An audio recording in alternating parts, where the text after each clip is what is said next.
देखो, पिछले वीडियो में हमने कूलाम का नियम पढ़ लिया था। अब कूलाम के नियम में कहाँ तक हमने पढ़ लिया था तो वो हम बता देते हैं। तो हमने बताया था कि मान लो कोई एक ये बिंदु आवेश है, एक दूसरा ये बिंदु आवेश है, इसका नाम है Q1, इसका नाम है Q2। अब बीच की दूरी जो है ये R है, तो इनके बीच जो बल लगेगा वो कैसे लगेगा, तो हमें पता है F जो होता है, बल जो होता है, इन दोनों आवेशों के गुणनफल के क्या होता है, समानुपाती होता है। तो पहली बात ये थी। दूसरी बात क्या थी, इन दोनों के बीच यानी इनके बीच लगने वाला बल जो है वो दूरी के वर्ग के व्युत्क्रमानुपाती होता है। इसके अलावा जब दोनों को मिलाया था तो हमारा कूलाम का नियम बन के आ गया था, यानी Q1 Q2 अपॉन R²। इसके अलावा जब प्रोपोर्शनल हटाया था तो एक नियतांक आया था K, और ये हो जाएगा Q1 × Q2 बटे R²। इस K का जो मान होता है, K की जो वैल्यू अगर रखेंगे तो इसको इस रूप में लिख सकते हैं, 1/4πε0 के रूप में लिख सकते हैं, और Q1 और Q2 बटे R²। ये जो नियम निकल के आया था, इसी नियम को हमने कहा था कूलाम का नियम। इसके अलावा जो ये ε0 है, इस ε0 को कहते हैं निर्वात की विद्युतशीलता। क्या कहते हैं इसको, निर्वात की विद्युतशीलता। अच्छा, अब यहाँ पे एक चीज़ समझते हैं। देखिए निर्वात क्या होता है, पहले हम ये जानते हैं। निर्वात का मतलब होता है खाली जगह जहाँ पे कुछ भी ना हो, उस जगह को हम क्या कहते हैं, निर्वात। ठीक है। जैसे यहाँ पे अगर देखा जाए तो हमारा ये जो वायुमंडल है, वायुमंडल में क्या है, वायु भरी हुई है, तो यहाँ तो वायु है। लेकिन अगर हम अंतरिक्ष में चले जाएँ तो वहाँ कुछ भी नहीं, वायु भी नहीं, खाली जगह, बिल्कुल एकदम खाली जगह है, तो उस जगह को हम क्या कहते हैं, निर्वात। ठीक। तो अब एक चीज़ आप समझिए, जैसे कोई एक आवेश ये है, दूसरा आवेश ये है, ठीक। इनके बीच में जो माध्यम है, माध्यम का मतलब क्या भरा हुआ है, इनके बीच में जो माध्यम है वो क्या है, इस समय अगर हम यहाँ पे दुई आवेश रख दें तो इनके बीच में माध्यम क्या होगा, इनके बीच में माध्यम होगा वायु। क्या होगा, जैसे कि आप ऐसे समझ लो, दो चुंबक हैं, एक चुंबक ये, एक चुंबक, आवेश की जगह आप मान लेते हैं चुंबक, दो चुंबकों के बीच में अगर यहाँ पे उठा के कहीं रख दें तो उनके बीच में क्या होगा, वायु, माध्यम क्या होगा, वायु। लेकिन अगर दो चुंबक हैं, मान लो ये, ठीक, ये आवेश हैं दुई, और इनके बीच में हम क्या रख दें, इनके बीच में कांच भर दें पूरा, एक कांच का टुकड़ा ले आए, उसको रख दें, और उधर किनारे किनारे किनारे किनारे एक इस तरफ आवेश रख दें, एक इस तरफ आवेश रख दें, तब बीच में माध्यम क्या हो जाएगा, कांच। बीच में माध्यम क्या हो जाएगा, कांच। ऐसे ही आप ये समझिए कि अगर कोई चुंबक है, मान लो, इसको तो आप जनरली नहीं समझ पाओगे, लेकिन चुंबक को लेकर समझेंगे तो समझ में आ जाएगा कि हम क्या करें कि इसे बीच में, अभी जैसे दो चुंबक हैं, दो चुंबकों के बीच में हमने क्या कुछ भी नहीं रखा, केवल वायु है, तो उनके बीच जो बल लग रहा है तो ठीक है, कोई दिक्कत नहीं है, ज़्यादा लगेगा, जैसे लगेगा आपको समझ में आ जाएगा। लेकिन हम क्या करें, दो जो चुंबक होंगे उनके बीच में हम क्या रख दें, बीच में आकर के कुछ भी माध्यम रख दो, कुछ भी माध्यम मतलब कोई भी माध्यम, जैसे बीच में प्लास्टिक रख दो, प्लास्टिक का टुकड़ा रख दो, तो जैसे ही प्लास्टिक का टुकड़ा रखोगे तो तब उनके बीच जो बल लगेगा वो पहले की तुलना में कम लगेगा। ऐसा लगेगा, कम लगेगा। भाई प्लास्टिक का टुकड़ा बीच में रख दिया तुमने, ऐसे दीवार खड़ी कर दी उसकी, इधर एक चुंबक उधर चुंबक, अब ये एक दूसरे घसीटेंगे तो, लेकिन पहले की तुलना में जब कुछ भी माध्यम नहीं था, मतलब वायु केवल माध्यम थी, तब उनके बीच जो बल लग रहा था उसकी तुलना में जब तुमने प्लास्टिक रख दी है तो बल कैसा हो जाएगा, कम हो जाएगा। कैसा हो जाएगा, कम। तो एक चीज़ आप ये समझिए, हमने देखा क्या कि दुई आवेशों के बीच जो बल लगता है दो बातों पे तो निर्भर करता है। पहला, वे आवेश कितने बड़े हैं, जितने बड़े होंगे उसके गुणनफल के समानुपाती होता है। दूसरी बात, आवेशों को जितनी ज़्यादा दूर ले जाओगे बल उतना कम, जितनी ज़्यादा पास लाओगे बल उतना ज़्यादा। लेकिन एक चीज़ और है जिसे हम कहेंगे माध्यम, तो जो बल होगा इन आवेशों के बीच उस माध्यम पे भी निर्भर करेगा। समझ पा रहे हो कि नहीं, बीच में माध्यम क्या भर दिया है उस पर भी निर्भर करेगा। अगर इस बात को और आप समझना चाहते हो अच्छे तरीके से तो आप ऐसे समझ सकते हैं कि जैसे अगर आपसे कह दिया जाए कि आप यहाँ पे दौड़ो, ठीक है, तो यहाँ वायुमंडल है, पूरा वायु भरी हुई है, आप बड़ी आसानी से दौड़ लोगे। फिर आपको, यानी माध्यम क्या है, वायु, लेकिन फिर आपको क्या कह दिया जाए, एक तालाब है, तालाब में पानी भरा हुआ है और यहाँ तक भरा हुआ, अब कह दिया जाए अब वहाँ दौड़ो आप, तो जब वहाँ अब दौड़ोगे तो पहले की तुलना में ताकत तो पूरी लगाओगे लेकिन कम दौड़ पाओगे। समझ पा रहे हो कि नहीं। अब हम तीसरी बार का कर दिया, मान लो ऐसा कुछ कर दिया कि कोनो बड़ा शहद का टैंकर ले जाए, उसमें टैंकर शायद भरा हुआ है, अब उसमें तुम्हें डूबे, तुम कहते अब दौड़ो तुम, तो तुम दौड़ नहीं पाओगे, चलोगे ताकत पूरी लगाओगे लेकिन सही से दौड़ नहीं पाओगे। क्या कि मारे, क्योंकि अब माध्यम बदल गया है। तो माध्यम जैसा जैसा बढ़ता चले जाएगा, जो बल है, बल वो या तो कमज़ोर होगा या तो बढ़ेगा। ठीक है, समझ पा रहे हो कि नहीं? तो एक बात आपको समझ पाए, क्या समझ पाए कि जो माध्यम है, आवेशों के बीच जो माध्यम है, बल उस पर भी निर्भर करता है। और जो ये तुम्हारी निर्वात की विद्युतशीलता है, ये विद्युतशीलता ये देख रहे हो ना एप्सिलॉन नॉट, वो क्या करती है, किसी माध्यम में बल लगने की परमिशन देती है कि कितना बल लगाओगे। बात समझ पा रहे हो? हमने कह दिया निर्वात की विद्युतशीलता, बात समझना मेरी, हमने कह दिया एप्सिलॉन नॉट क्या, निर्वात की विद्युतशीलता। तो निर्वात की विद्युतशीलता का मतलब है कि अगर कौन दुई आवेशों को उठा के तुम कहाँ ले गए, निर्वात में, और निर्वात में अगर ले गए तो निर्वात में विद्युतशीलता का बताइए कितना बल लगाओ, इतना बल लगाओ। ठीक, मान लेते हैं ये दो आवेश जो हैं, ये दोनों आवेश जो हैं ये कहाँ पे हैं, निर्वात में है। कहाँ है, निर्वात में। ठीक, तो यहाँ की जो विद्युतशीलता होगी, निर्वात की जो विद्युतशीलता होगी, ये परमिशन देगी कितना बल लगेगा। तो मान ले रहे हैं कि ये परमिशन दे रही है कि इन दोनों के बीच जो बल लगेगा वो 50 न्यूटन का लगेगा। कितना लगेगा, 50, ये मान ले रहे हैं हम समझाने के लिए। लेकिन फिर अब ये इन्हीं दोनों आवेशों को, जितने बड़े आवेशन को उठा के लाए इतनी ही दूरी पर और वायु में रख दिए, यानी अपने यहाँ रख दिए। जब वायु में रख दिया उठा करके, तब यहाँ पे भी जो बल लग रहा होगा लगभग वो 49 दशमलव कुछ लग रहा होगा न्यूटन में। ठीक है, यानी लगभग इसके जितना निर्वात में बल लगता है उतना ही लगभग वायु में लगता है। लेकिन अब इन्हीं दोनों आवेशों को तुम उठा के दोबारा लाए और उठा के पानी में रख दिया। कहाँ रख दिया, पानी में। तो जब पानी में रख दोगे तो इनके बीच जो बल लगेगा वो पहले की तुलना में घट जाएगा, अर्थात अब रह गया वो 45 न्यूटन। समझाने के लिए आपको बता रहे हैं बल घट गया कि नहीं।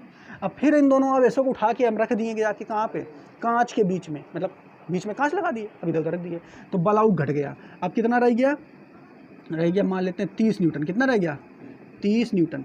तो देख क्या रहे हो, यहाँ पे माध्यम क्या था, निर्वात था।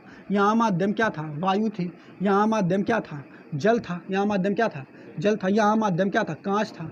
तो जैसे जैसे आप देख क्या रहे हो माध्यम चेंज हो रहा है, वैसे वैसे बल जो है, बल भी चेंज हो रहा है। समझ पा रहे हो कि नहीं, देख रहे हो ना यहाँ पे, जैसे जैसे माध्यम चेंज हो रहा है वैसे वैसे बल चेंज हो रहा है। जबकि दोनों आवेश वही वाले हैं, दोनों के बीच की दूरी भी वही है। हमने आवेश भी वही रखा है और दूरी भी वही रखी है, फिर भी माध्यम चेंज करने से बल घट सकता है या बढ़ भी सकता है। बात समझ पाए। तो निर्वात की विद्युतशीलता क्या करती है, या केवल विद्युतशीलता क्या करती है, दुई आवेशों के बीच कितना बल लगेगा, दुई आवेशों के बीच कितना बल लगेगा, इसकी परमिशन कौन देता है, विद्युतशीलता। कौन देता है, बात समझ पा रहे हो कि नहीं। तो अब हम देखेंगे आगे, विद्युतशीलता आपको समझ में आ गया होगा। अब आगे देखते हैं बच्चों। देखो, जैसे हम मान लेते हैं, माना दो आवेश Q1 व Q2 कहाँ पे रखे हैं, निर्वात या वायु में रखे हैं।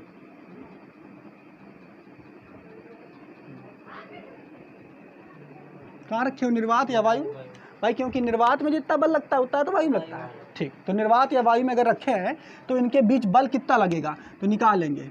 F बराबर कितना लगेगा, 1/4 पाई एप्सिलॉन नॉट। ये एप्सिलॉन नॉट क्या है भाई, ये परमिशन दे रहा है कितना बल लगेगा। निर्वात की विद्युतशीलता ये परमिशन देगी ना। तो 1/4 pi epsilon not Q1 Q2 upon R²। लेकिन अब फिर आगे फिर मान रहा है तो इतना बल लगेगा। अब फिर मान लिया, माना Q1 Q2 आवेश किसी माध्यम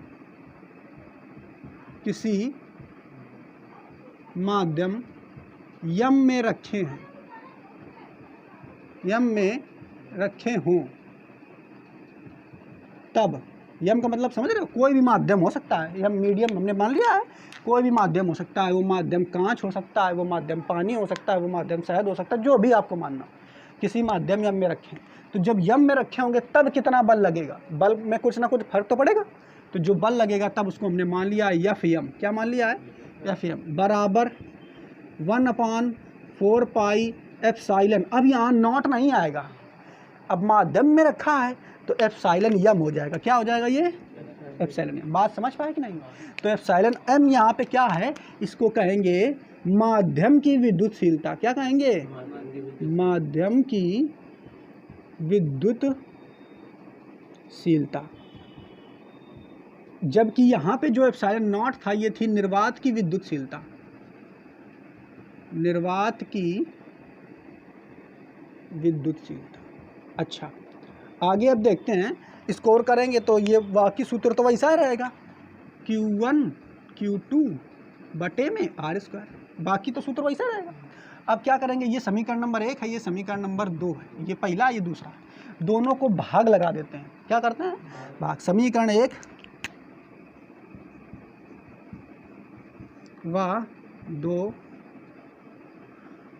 में भाग लगाने पर, ठीक, लिख लेना। तो लगाएंगे तो ये हो जाएगा F बटे FM, ठीक। इस इधर भाग लगाने का मतलब क्या, ये पूरा वाला इधर इस उसको ऊपर रखो, इसको नीचे रख दे, बराबर इसको रखेंगे 1/4 pi epsilon not Q1 Q2 बटे R स्क्वायर, और पूरे के बटे अब ये वाला लिखेंगे 1/4 पाई एप्सिलॉन यम Q1 Q2 बटे, यहाँ तक समझ पाए, भाग लगा दिया हमने। अब क्या होगा बच्चों, ये वाला देखो सेम है ना, तो ये वाला भाई साहब इससे कट जाएगा, ये वाला इससे कट जाएगा कि नहीं, 1/4 पाई इससे कट जाएगा, ये इससे कट जाएगा ना। अब बचेगा क्या बच्चों, देखो ये एप्सिलॉन यम है जो ये उठ के ऊपर जाएगा, कहाँ जाएगा, ऊपर, तो ये हो जाएगा एप्सिलॉन यम बटे एप्सिलॉन नॉट, और ये तो वैसा बचा रहेगा, तो F बटे यम F बटे FM, ठीक है। तो यहाँ पे आप देख रहे हो एक टर्म मिला है, ये क्या टर्म है, यहाँ पे ध्यान से समझिए, ये एप्सिलॉन M है बटे एप्सिलॉन नॉट है, यानी इसको कहेंगे माध्यम की विद्युतशीलता, इसको कहेंगे निर्वात की विद्युतशीलता। तो इसी को कह दिया गया, एक अलग स्पेशल नाम दे दिया गया है इसको, और इसका जो नाम है, इसका नाम क्या है, देखो इसका एक स्पेशल नाम दे दिया है, और इसको पूरे को कहते हैं आपेक्षिक विद्युतशीलता। क्या कहते हैं इसे, आपेक्षिक विद्युतशीलता। क्या कहते हैं इसे, जो अनुपात ही दिख रहा है ना आपको, एप्सिलॉन यम बटे एप्सिलॉन नॉट, इसी को क्या कहते हैं, आपेक्षिक विद्युतशीलता। और इसी को एप्सिलॉन यम बटे एप्सिलॉन नॉट को ही हम लिख देते हैं, क्या लिख देते हैं, इधर बता देते हैं थोड़ा, इसी को हम लिख देते हैं, देखो ये तो चल ही रहा है तुम्हारा F बटे FM चल रहा है ना, तो ये इधर लिखेंगे F बटे FM, तो चल ही रहा है हमारा F बटे FM, ये जो तुम्हारा मान निकल के आया है इसको लिख देते हैं बराबर एप्सिलॉन और क्या लिख देते हैं, एप्सिलॉन और। समझ पा रहे हो कि नहीं। तो ये जो चीज़ निकल के आई है इसी का नाम क्या है, इसी का नाम है आपेक्षिक विद्युतशीलता, यानी एप्सिलॉन और जो है ये क्या कहलाती है, आपेक्षिक विद्युतशीलता। ठीक, अब देखो एप्सिलॉन M बटे एप्सिलॉन नॉट, यानी हम यहाँ से अगर देखेंगे तो एक तो फार्मूला ये निकल के आ रहा है, आपेक्षिक विद्युतशीलता का एक फार्मूला ये निकल के आ रहा है कि नहीं, कि आपेक्षिक विद्युतशीलता क्या होता है, F बटे MM, F बटे FM निकल के आ रहा है। आपसे कोई कहेगा कि आपेक्षिक विद्युतशीलता क्या होती है, तो आप बताओगे कि निर्वात दो आवेशों के बीच निर्वात में लगने वाला बल, दो आवेशों के बीच निर्वात में लगने वाला बल तथा किसी माध्यम में लगने वाले बल के अनुपात को हम क्या कहते हैं, आपेक्षिक विद्युतशीलता कहते हैं। या फिर अगर दूसरी परिभाषा बनाएं तो इसको हम ऐसे भी तो लिख सकते हैं,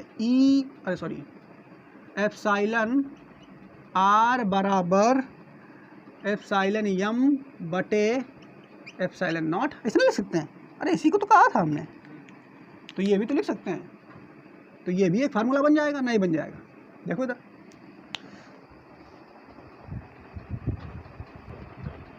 तो देखो यहाँ तक आपको समझ में आ गया होगा कि एप्सिलॉन और क्या है, इसे कहते हैं आपेक्षिक विद्युतशीलता।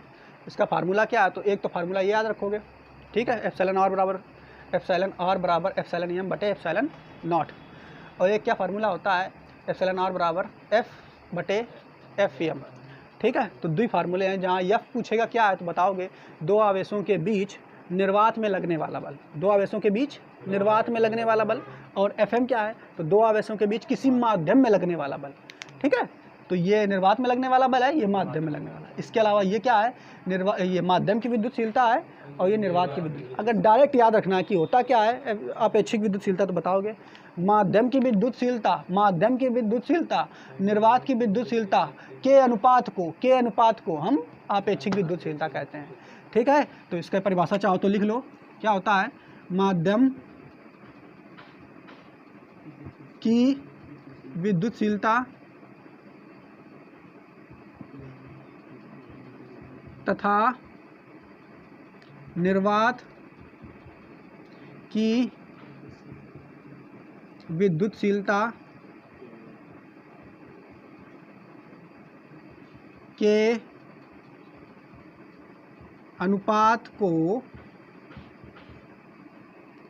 आपेक्षिक विद्युतशीलता कहते हैं।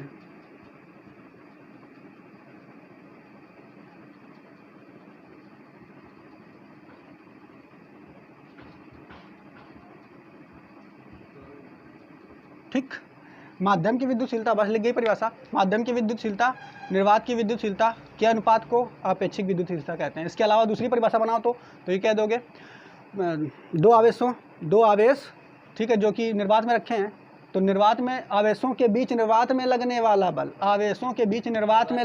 बल तथा माध्यम में लगने वाले बल के अनुपात को हम आपेक्षिक विद्युतशीलता कहते हैं। अब इसका थोड़ा सा मतलब समझ लेते हैं, इसको लिखेंगे थोड़ा बाद में, मतलब समझ ले इसका मतलब क्या हुआ। ठीक, तो मतलब समझते हैं। देखो, अगर हमने कह दिया, यहाँ पे समझिए, हमने कह दिया जो तुम्हारा जल है, जल, ठीक, जल की विद्युतशीलता जो है, यानी एप्सिलॉन, इधर ध्यान समझिए बच्चों, जल की जो विद्युतशीलता एप्सिलॉन और है वो होती है 81। जल की विद्युतशीलता कितनी होती है? 81। वायु की जो विद्युतशीलता होती है एप्सिलॉन और, वो होती है 1। वायु या निर्वात की कितनी होती है? 1। इसके अलावा कोई धातु जो है, धातु की जो विद्युतशीलता होती है, धातु की, मेटल है ना, तो धातु के लिए हम लिख दे रहे हैं यहाँ पे मेटल, इसकी विद्युतशीलता होती है इनफाइनाइट, अनंत। कितनी होती है? अनंत। तो ये तीन पहले ये आप पॉइंट याद रखिए कि जल की कितनी होती है? 81, ठीक है, वायु की कितनी होती है? 1, वायु या निर्वात की 1, और धातु की अनंत। अब यहाँ पे समझते हैं, जैसे इसका मतलब क्या है कि जल की, हमने बता दिया जल की विद्युतशीलता 81 है, इसका मतलब क्या है, इसको समझते हैं। तो देखो, हमने क्या कहा है कि एप्सिलॉन आर बराबर 81 लिखा हुआ है, ठीक है। अब यहाँ पे समझिए, एप्सिलॉन आर को अगर लिखेंगे तो हम ये लिख सकते हैं ना, देखो क्या लिख सकते हैं, यफ बटे यफ आर, नहीं लिख सकते हैं, लिख सकते हैं ना, सॉरी, यफ बटे यफ एम लिख सकते हैं ना, यफ बटे यफ एम नहीं लिख सकते हैं, किसको? एप्सिलॉन आर को। ये सूत्र हम तो पढ़ चुके हैं ना। अब देखो, ये जल की विद्युतशीलता कितनी है? 81। कितनी है? ये तुम्हारा देखो बेटा क्या है, ये वाला है तुम्हारा निर्वात में लगने वाला बल, और ये तुम्हारा क्या है? माध्यम में लगने वाला बल। ये क्या है? माध्यम में लगने वाला बल, ये है निर्वात में लगने वाला बल, ठीक। अब अगर हम एफ एम बराबर निकालें तो कितना आ जाएगा? यफ बटे 81 आ जाएगा कि नहीं, पहले बताओ। एफ एम बराबर निकालें तो यफ बटे 81। अब इसका समझने का प्रयास करिए। देखो, जैसे द्वि आवेश हैं, ये 2 आवेश हैं, इन दोनों आवेशों को हमने वायु में रख दिया। कहाँ रख दिया?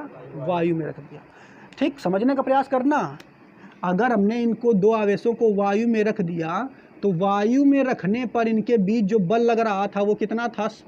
8100 न्यूटन। कितना था? हमने मान लिया। समझने का प्रयास करना, द्वि बल ये है, इनको हमने वायु में रख दिया तो इनके बीच जो बल लग रहा था 8100 न्यूटन लग रहा था। लेकिन अब इसके अनुसार देखो, तो ये ऊपर वाला जो बल दिख रहा है, ये वाला ये किसका है? वायु वाला बल ही तो है। अरे वायु में जब रखा था तब कितना बल लग रहा है? वही तो बल ही है।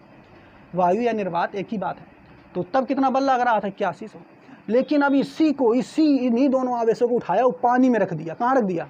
पानी में। तो अब क्या होगा? जैसे तुम पानी में रखोगे तो बल तो पक्का घटेगा, लेकिन कितना घटेगा ये बताना है। तो कैसे निकालोगे? तो ये तुम्हारा, ये माध्यम कौन है? पानी है। तो जैसे तुमने इसको पानी में रखा तो पहले कितना बल लग रहा था? 8100। कितना लग रहा था? 8100, और इससे 81 काट देंगे तो बल कितना रह जाएगा? 100 न्यूटन। कितना रह जाएगा? तो देखा क्या तुमने? देखा बेटा कि पहले 8100 न्यूटन बल लग रहा था और जैसे बल में रखा तो 100 न्यूटन रह गया। तो बल कम हुआ कि नहीं? तो इसका मतलब ये है कि जैसे ही आप देखोगे कि अगर आपसे कोई पूछ दे किसी माध्यम में बल किसी माध्यम में बल अगर तुम्हें निकालने के लिए कही दे और उसमें निर्वात का बल दे ही दे तो इस सूत्र की सहायता से तुम बड़ी आसानी से निकाल सकते हो कि ना, ये वाला जो फार्मूला है निकाल सकते हो ना। बस देखो निर्वात की विद्युतशीलता क्या है, तो तुम ये बताओगे कि निर्वात की विद्युतशीलता क्या होती है, कोई माध्यम में कितना बल लग रहा है, किसी माध्यम में कितना बल लग रहा है निर्वात के सापेक्ष या निर्वात की तुलना में कितना गुना हो गया। तो यहाँ पे देखो निर्वात की तुलना में कितना रह गया, घट गया ना। देखो ये तुम्हारा निर्वात का बल है, ज़्यादा था, और ये तुम्हारा क्या है, माध्यम पानी का बल है, कम हो गया।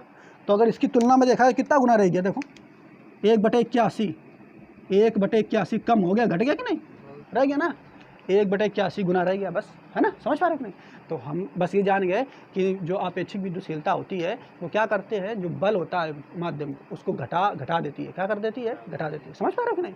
ठीक, तो ये विद्युतशीलता अगर हमने कहा किसी माध्यम की विद्युतशीलता 81 है तो तुम तुरंत जान जाओ, अच्छा वायु के सापेक्ष 1/81 बल लग जाएगा। नहीं समझ पाए, अगर हमने कह दिया वायु माध्यम की विद्युतशीलता 1 है तो मतलब जितना बल था उतना ही रह जाएगा।